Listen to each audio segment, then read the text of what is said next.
Welcome back, Level Up and Live community, to another empowering episode of the Level Up and Live podcast. I'm your host, Sean Myers, and joining me, as always, is the brilliant co-host, Ewan Heinemeier.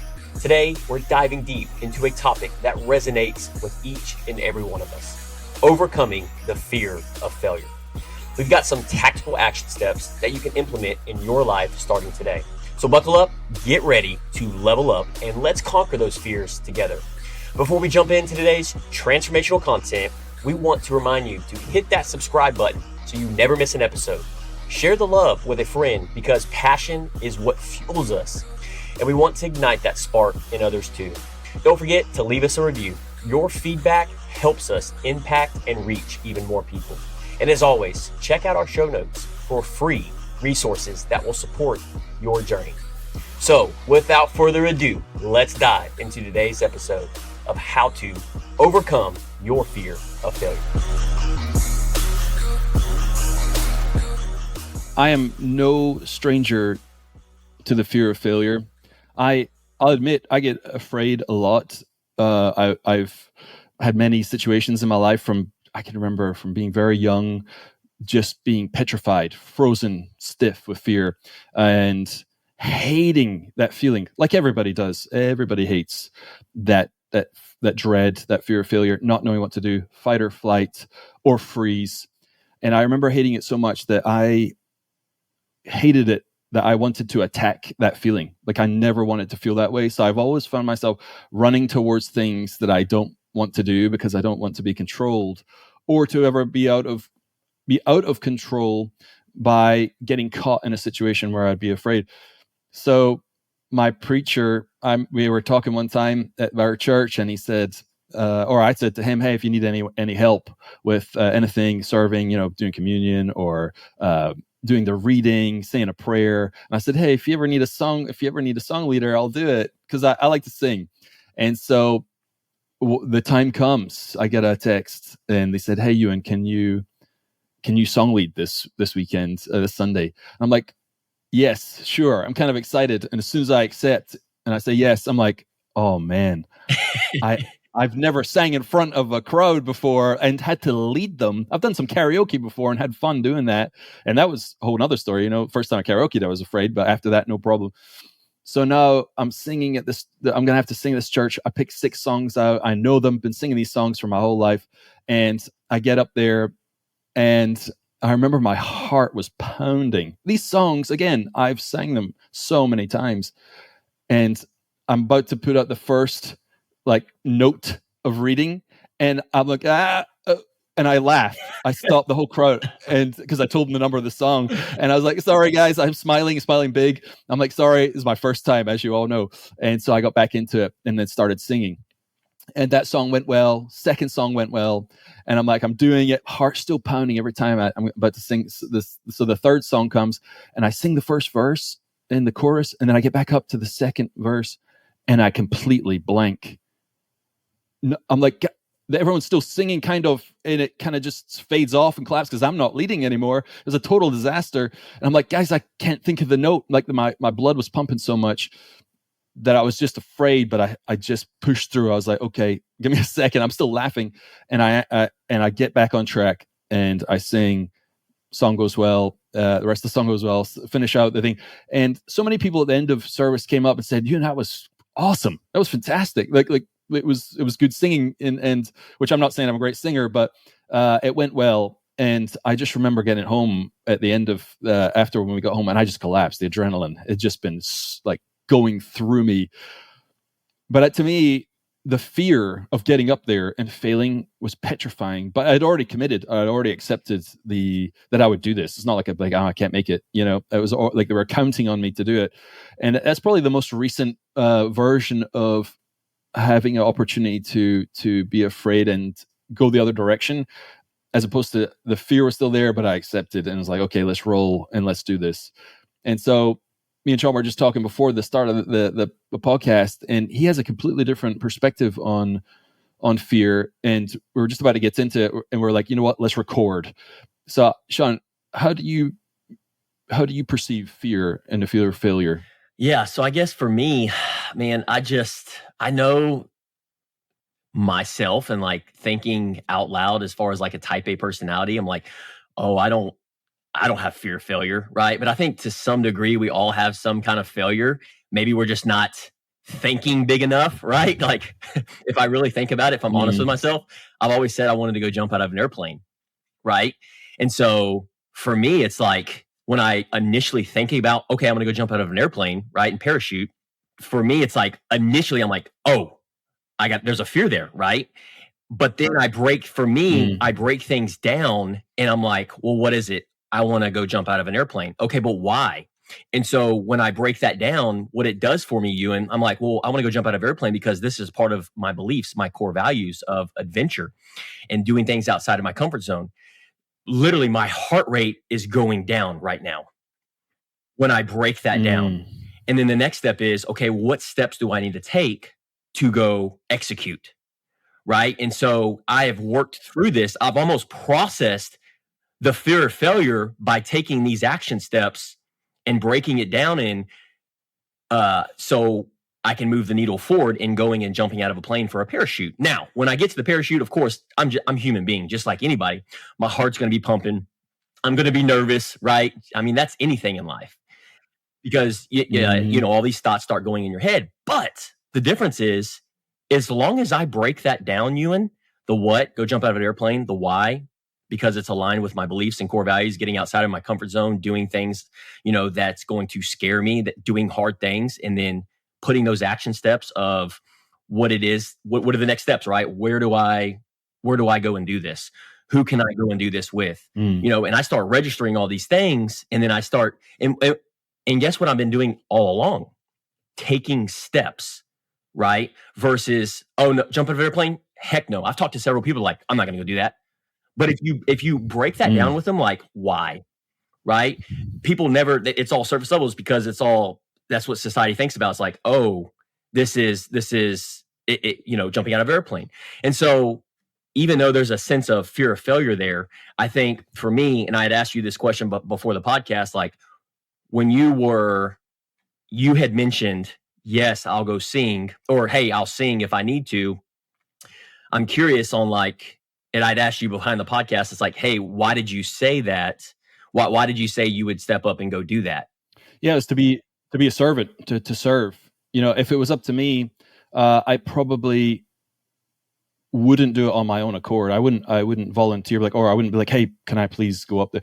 I'm doing it because it's required. Like as a collective, as a group, as a family, as a church, they needed someone to do that, and I had the capability, at least enough capability, to get through it and do that and be of service against my own needs, right? Like because I want to be selfless in that situation to give and make a fool of myself if needs be, which is the worst for me, like looking foolish.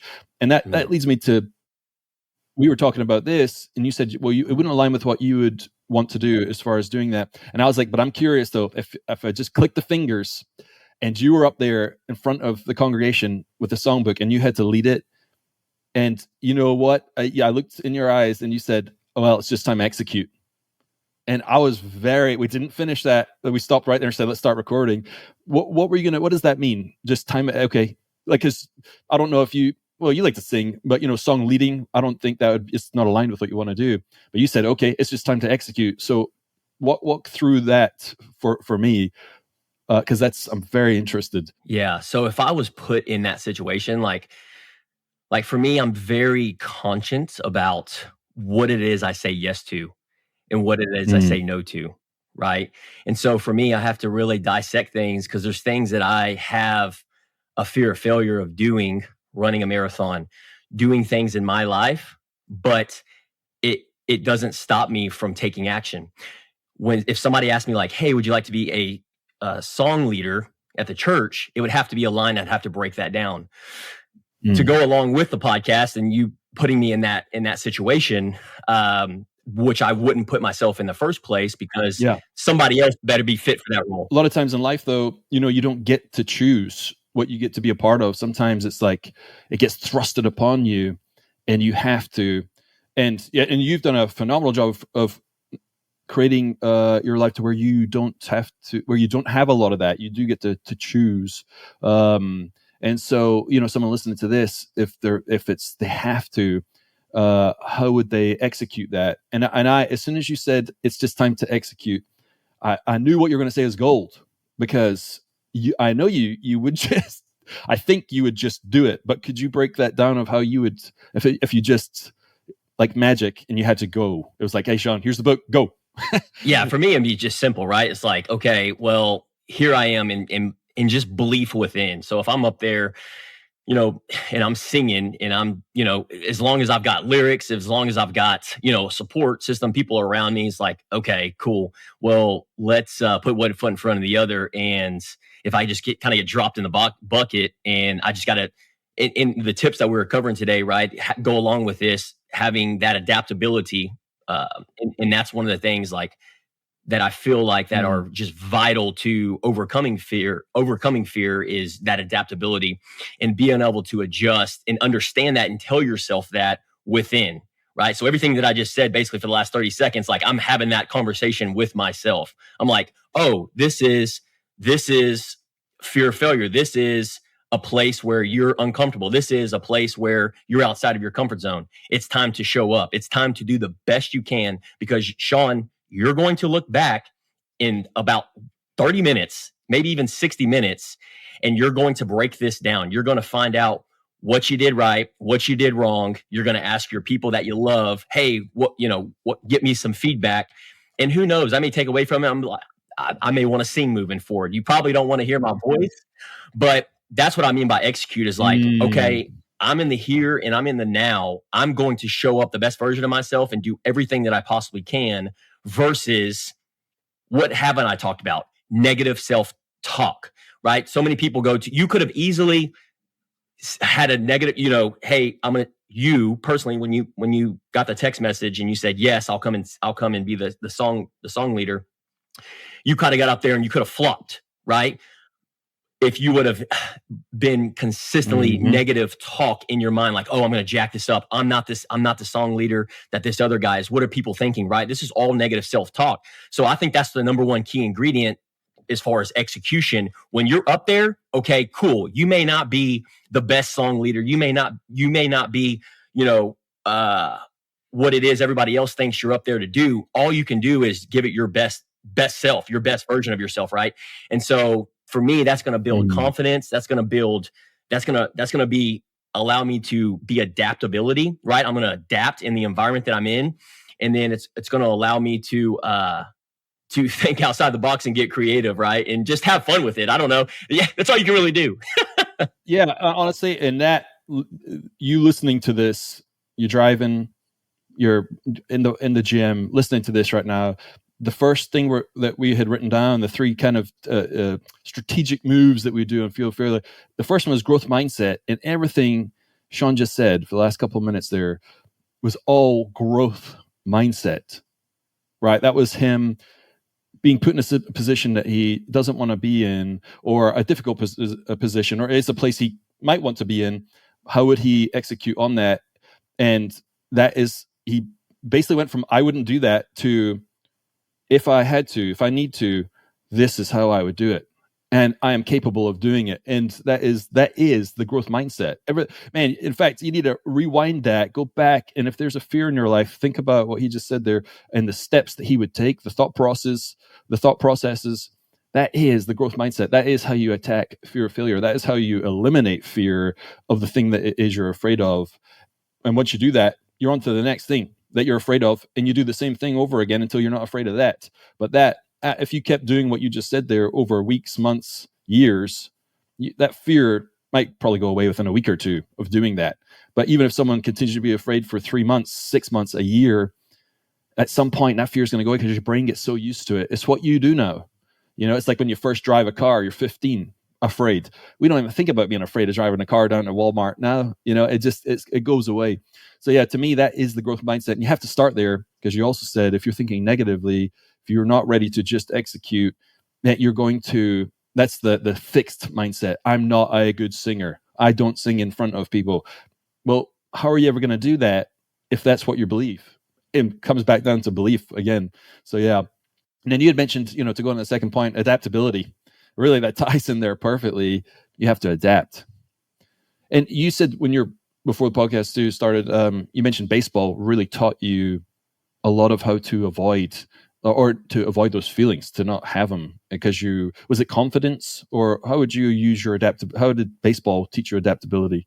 I just think it was so many reps, Ewan, meaning like I just did it, it's I think it just goes to anything, brother. Like, I played baseball my entire life, ever since I was like, I could walk. My dad just always played with me. So that's where the reps started, right? It'd just be like, if you wanted to be a public speaker, if you wanted to, run a marathon, if you wanted to, whatever it is that you wanted to do, it just comes down to the volumes and the reps and putting in the work, right? And so what I mean by that is, like, to answer your question, as far as like in baseball, if you're batting 300, you're in the major leagues, you're in the Hall of Fame, right? And so that means that out of 10 at bats, 7 times you're failing. Think about that. I did that from when I was 2 all the way up until I was 21 years of age. Thousands of failures, thousands of times I went up to bat when I had hundreds and thousands of people watching me fail. Think about that for a second.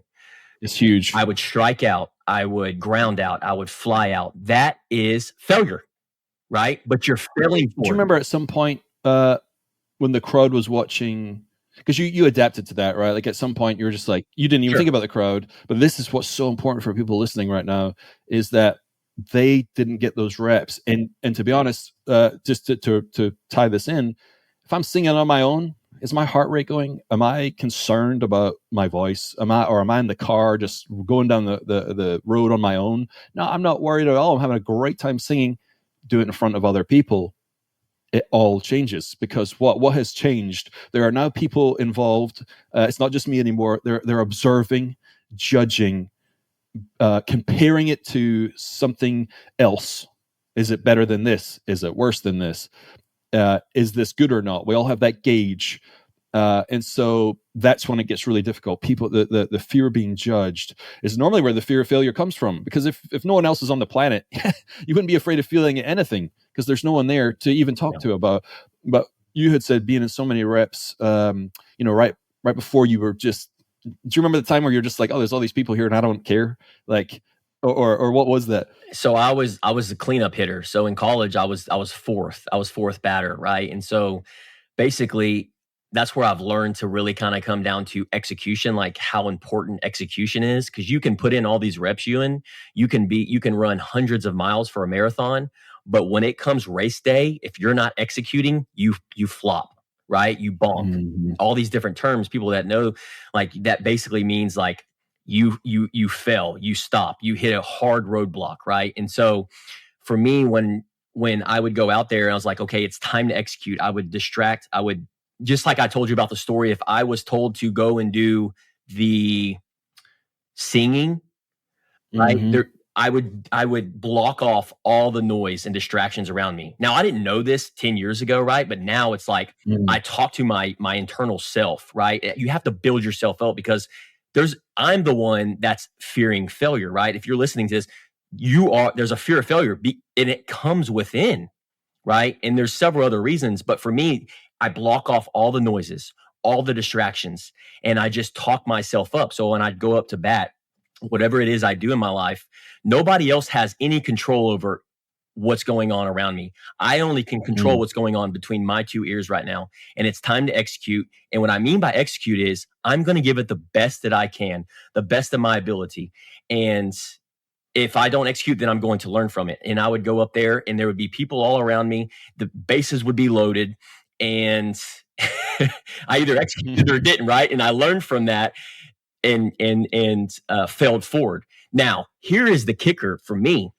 One of my biggest things is I didn't, when I'm executing on podcast, when I'm executing for our Hard Rocks competition coming up in 2 weeks, March 16th, the marathon, my biggest thing is, in even building companies and businesses and my team members and employees and my partners, my biggest thing is I don't want to let my people around me down, right? I don't want to let my team down in baseball. I don't want to let whoever it is that I told yes to, because I'm an executor, right? I'm going to, if I say I'm going to do something, I'm going to do it. I'm going to show up and I'm going to give it all I got. And so obviously I'm not perfect, but that has just allowed me to show up in these different environments in my life, plug myself in, and then execute, do the best that I can, take a step back, dissect it, learn from it, and then keep taking that same mindset moving forward. Yeah, I'd resonate with that too. As soon as I commit to something, I'm now committed to what I said I would do, and I cannot afford to let people around me down. So I definitely resonate with that. I still, the fear of, our personality types are different. I still have the fear of the rejection, or like with sales, for example, I'm afraid of the outcome. I want to win. I'm not in control of the situation. Someone saying no is very difficult. It's petrifying, but I still do it. I mean, I'm basically in the worst career I could possibly ever be in with my personality type, the fear of being rejected, and that's all I deal with, But I do that so that it doesn't control me, right? I'm not living my life. I'm not living. I'm not living in fear and not doing anything about it. I'm living in fear and taking control of that, and it does dissipate, and it's sadistic, right? Like, which means I'm always looking for something else that's going to hurt, something else that's going to make me afraid. I don't deliberately do it. It just shows up, like signing up for High Rocks 4 weeks before it happens, like that is a big commitment, and all I can do is the best I can do. And I'm going to go for that, so, but you've applied these 3 principles that we're talking about. You're embracing the growth mindset. You're adapting, you're training, and then also too, you're surrounding yourself with a role model, myself, right? Because I've done High Rocks before. So everything that we're talking about today on today's podcast can be done in every single area of life and everything that you decide to do, right? And so if it would have been a lot if I would have said, hey, Ewan, you're doing kind of like the whole situation with you said you were going to be a servant, right? And so that was your mind with the song being a song leader. And so if you apply that same mindset with what we're talking about as far as High Rocks, right? It's like, would you have had the same mindset if I would have been like, hey, I'm signed up with another partner, but he backed out, I need you to step in? Would that have been the same scenario? We'd have been like, you know what? I need to step up here. Yeah, I what's interesting about High Rocks is that I have no frame of reference as far as like I know I just started, so I have nothing to lose, and like as opposed to I know I'm just going to give it my best shot, and so because you asked, and I love fitness, and I love. Like I knew we would train together, and that would be a lot of fun. Here's the thing: as soon as I said yes, it did turn into, okay, it's game time. I got to do what I need to do. Yes. And so, if someone had backed out and you asked me, I still would have done it, man, because you needed help. Like if you needed a partner, I'd step into that role to be there, and, the result is going to be what it's going to be. Like I've said before, next year we do High Rocks. I think there'll be more pressure to perform better, but I already know I will. Like it'll be significantly better because all the reps, because I know that all the practice, all the training, the conditioning, the base, which really you could apply this to anything. It's like if it's in sales, and if it's asking a girl out or a guy out on a date, that fear, right? Like if you asked 1,000 girls out and they all said no, round about the 50th, 60th no, 100th no, which is petrifying. Every man here listening to it and every girl that's ever asked the guy, it's petrifying, the thought of the fear of rejection. But if you do it enough, you actually get good at it, first off, right? Because you know how to talk to people. And then after so many times, you get acclimatized, you're used to it. It doesn't kill you, so building that base is reps. Like we're talking reps in business, reps in exercise, reps in relationships. It's just experience, confidence. And so comparing what I know will happen this time around to the future workouts, I'm going to have a base that I'll be confident in to go even harder on. And there won't be any fear of going. I'm a little nervous going into this one because I don't know how I'll fully respond. But I know in a year's time, I know exactly what to expect. And it'll be more, how hard can I push as opposed to survive, which is a lot of people in life, right? Like they're just trying to survive through it. Anything that's difficult, anything that's fear of failure, if they do it long enough, though, it turns into confidence. And then the fear is gone. Yeah. So recently we rolled out at the insurance company, we rolled out with our team that in March 1st, we would start a walk challenge.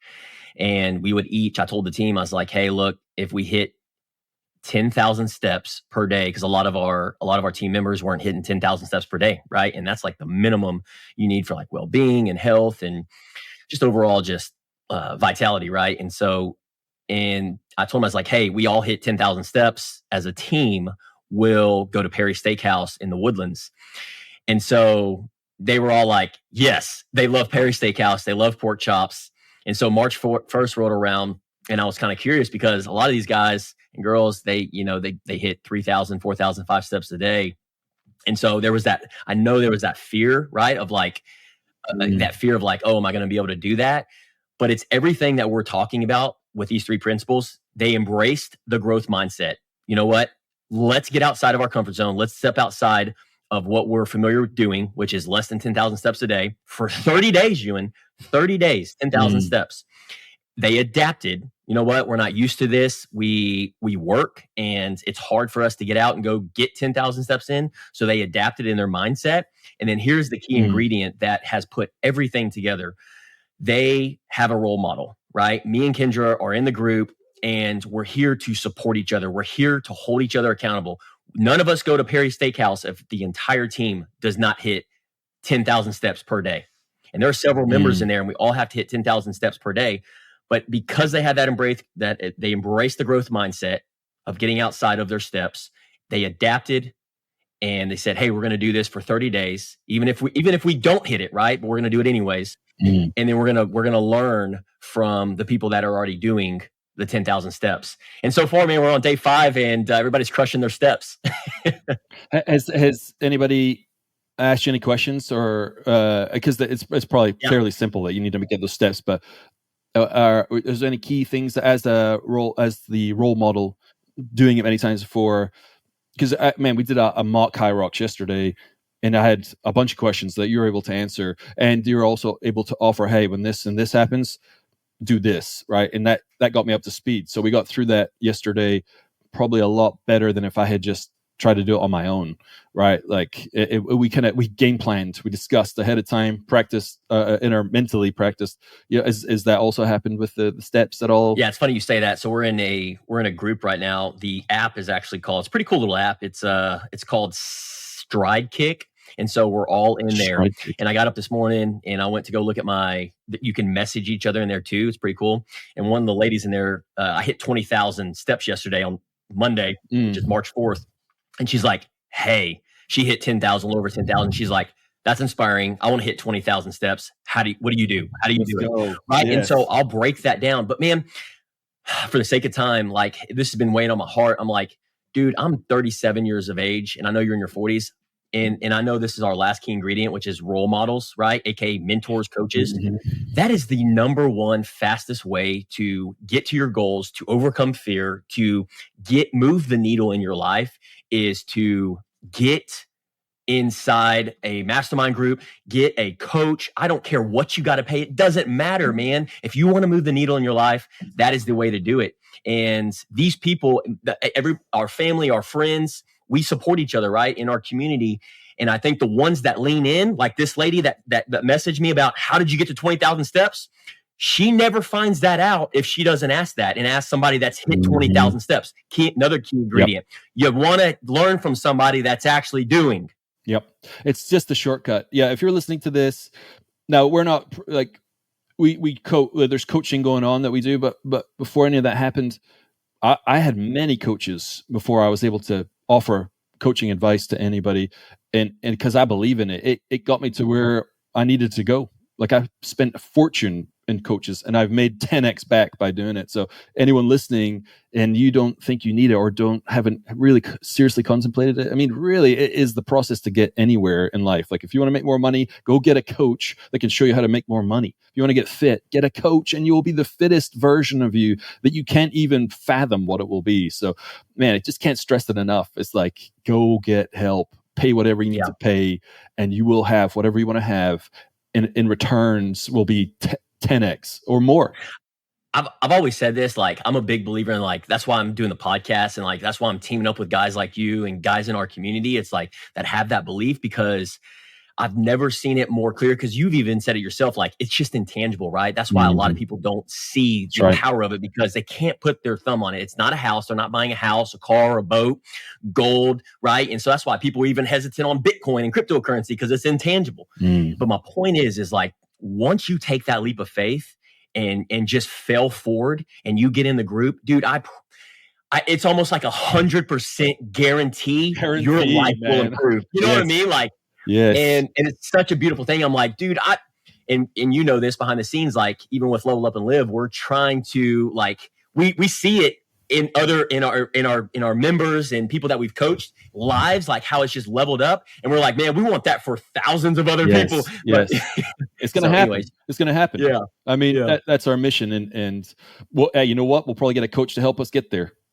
Yeah, 100%. Yeah, on the little tweaks and stuff to set that up. I mean, we've already learned. We'll find someone to help us. Like, so it's not just like, hey, do as we say. Like, I'll be hiring many more coaches in my life for all different kinds of things. That's just a fact. 100%. Yeah. So those are the three things: growth mindset, adaptability, learn from a role model, and you can have all of that sped up so fast and get the results that you want in life. So good conversation, Sean. No doubt. Level up and live, baby. Level up and live.